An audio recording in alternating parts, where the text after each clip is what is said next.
Obviously, not in every situation, just a general, thing that you could learn from. But a lot of lawyers, they're a big component of their own law firm.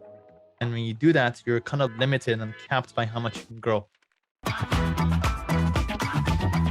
What's your family life like, and how is practicing law affected or fit into that? Very good question. And I'm a huge believer that our life isn't about, making money and business.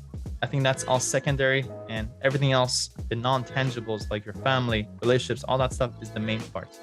So I'm a huge family man. I have a wife, been married for almost 4 years now. I have a 1-year-old baby girl. And what virtual law firm model does is it gives me the freedom of time to be able to, for me, I enjoy working from home. So I'm able to work from home, see my baby whenever I want. And it gives me the freedom to go on vacations whenever I feel like it. I don't have to ask for anybody's permission. I just have to ask for my own permission and schedule it out and make it happen. Kind of gives me that complete freedom that I really desire and I really want, that I always wanted in my life. Can you tell us about a couple interesting travel experiences that you've had? Yeah, I'm actually totally obsessed with the country of Israel. I've been able to visit 11 times in my life. At one point, I went for 10 times in 10 years straight, and I just happened to go last month. Totally in love. And what's cool about Israel is it has both two polar opposites. One is you have Tel Aviv, that's very kind of young city, a lot of action. It's a very tech, young kind of action city. And then you have Jerusalem, that's very spiritual, very deep, and complete opposite. And the cool part is they're only 1 hour away. So you can have this cool little experience in Jerusalem, and then you go party in Tel Aviv, all within the same day. What sort of recreational pursuits do you have that kind of get your mind off of your virtual law firms when you want to do something else? Poker, and I actually played last night. I'm a huge believer that poker makes you a better analytical thinker, and it makes you better in business decisions, and it makes you a better person in general. And I'm not talking about playing at a casino or being a degenerate. This is like just keeping it not too much, just in a controlled environment, home games with friends, things like that. It's taught me so much, again, about a couple of ideas, how to stay cool when times when you feel stressed out. So a lot of times in poker, you could lose, you get unlucky, and you still have to make the right decisions, which is very hard. And it's actually a good training exercise for your brain. Hey, even though times are tough and it's stressful, you're in a stressful situation, can you still stay calm-headed? Other way is it also helps you become a good loser and a good winner. When you win, you don't want to be the one, gloating and talking about it, because nobody likes that. And when you lose, nobody wants to sit there and listen to you complain the whole time. And there's a whole bunch. I could probably do a whole 30-minute talk about how poker makes you a better person, but there's a cool little nuggets that you could probably pick up from the game and apply to your life. Is there somebody living or dead who you would like to meet? And if so, what would you ask that person? Thankfully, I have the only person that I interact with the most and who's been the most impactful person in my life. I have a mentor who's kind of like a father figure to me. Came into my life 4 years ago, and he helps me create a bigger vision than what I think I'm capable of. So he comes in and kind of gives me the big vision and challenges me to kind of go get it. And that really has made a huge impact in my life. And when I went through that process, when I saw the development in myself, that's when I realized, like, if it had this much value in my life, maybe I could be a mentor to other people. And that really was the trigger for me to start doing Legal Funnel, so that I could be a mentor for somebody who can, just through words or through ideas and through actionable steps, be able to change people's lives.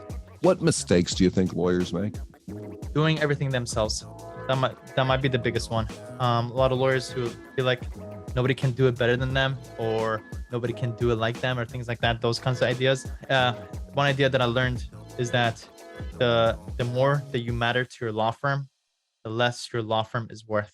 Okay, one more time. The more that you matter to your law firm, the less your law firm is worth. Obviously, not in every situation, just a general, thing that you could learn from. But a lot of lawyers, they're a big component of their own law firm. And when you do that, you're kind of limited and capped by how much you can grow. Once you start team building and building up people around you, that's when your law firm goes to the next level, and that's where you're able to quickly grow. And also, again, not just about growing and making more money, even though that's great. Instead, you're able to by doing that, to be able to focus on your desired zone, which is doing with the things that you enjoy doing and you're probably better at anyways. What keeps you up at night? Constant ideas of things that I could implement for my law firms, and it's nonstop and I can't stop it. What I do is I store it. I don't ever sit on an idea. I use a tool called Todoist, which is basically, it's an app on your phone, also on your computer, and it's nonstop. Basically just flowing with different things that could be done.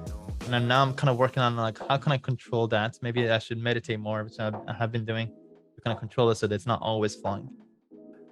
Let's say you came into some real money, let's say $3 or $4 billion.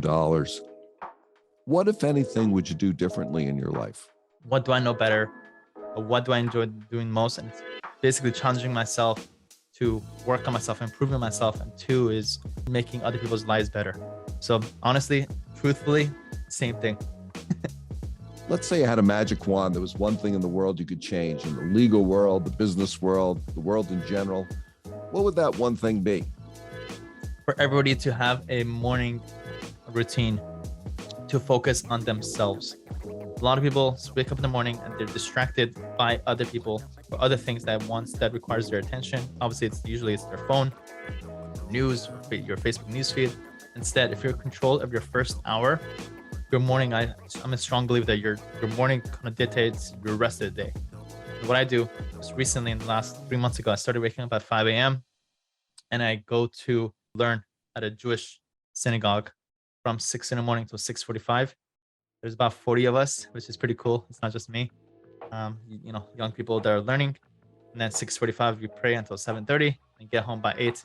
By the time it's 8, most people haven't started their work. But at this point, like 2 hours in this cool little learning mentality of kind of focused learning mentality. Now, when I start my work, I'm a lot more clear-headed and a lot more focused than most people. Let's say you had 60 seconds on the Super Bowl. Someone gave you a 60-second Super Bowl ad. What message would you want to put out to the nation? Giving without expecting, dropping expectations. There's a lot of people I feel like are stuck in this stage in their life where they just expect too much from the world, either from other people or from how successful you should be because you worked a certain amount or things like that. Drop expectations. I have no expectations for anything. I don't look at my numbers at this point. I don't look at how much money I make. I don't care.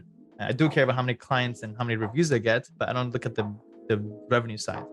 I just focus on what I can do on a daily basis and just try to give without expecting anything. And when I found out that mentality, it's less stressful. So it puts me in a much better, more clear-headed mentality. If somebody wants to get a hold of you, somebody wants to connect with you, what's the best way to do that? So if you're a lawyer and you kind of like these concepts that I share with you, all you have to do is just search for Legal Funnel or go to legalfunnel.com. You'll be able to go to our website, kind of check us out. If it sounds intriguing to you, I suggest for you to book a call to speak to us. Or you'll to look at my name, Sam Mollaei. Yeah, definitely. I would love to at this point talk to as many lawyers as I could, but again, I try to focus on more scalable things. So I try to work either with my teams or on the backend systems to make these visions and these companies happen. But you can definitely talk to us. We'd love to. We've talked to over 2,000 lawyers in the past 3 years. We're sitting on a lot of data, what works, what doesn't. We share that information with you and hopefully be able to provide you value, tell you more about our program. That's legalfunnel.com. Correct. And Virtual Law Firm Secrets, as Lewis suggested, it's on Amazon. Just go search Virtual Law Firm Secrets. You'll get a lot of amazing practical ways to be able to help you control your law firm. Sam, is there anything else that you wanted to talk about that we haven't discussed? Yeah, I don't want people sitting on decisions. I think that we talk about that. So if there's been a decision that you've been sitting on, should I do this or should I do that? Or should I do this or should I not? The answer, for the most part, just expect that 90% of the time, the answer is either both or yes. So have that different mentality. Just go do it. Don't sign any long-term contracts. Always, take small commitments, short commitments to see how it pans out. If it's good, if it's positive, go do more of it. If it's not, cut it. Very simple, very practical way to be able to quickly grow. Lawyer Nation, I hope you enjoyed that video. If you did, take a moment right now to subscribe right below and turn on the bell notification to get notified every time I post a video, because right now I'm posting 5 videos a week, providing lots of value to lawyers. So click right here to subscribe, and to watch the next most relevant video, click right here. Go do it, go watch it.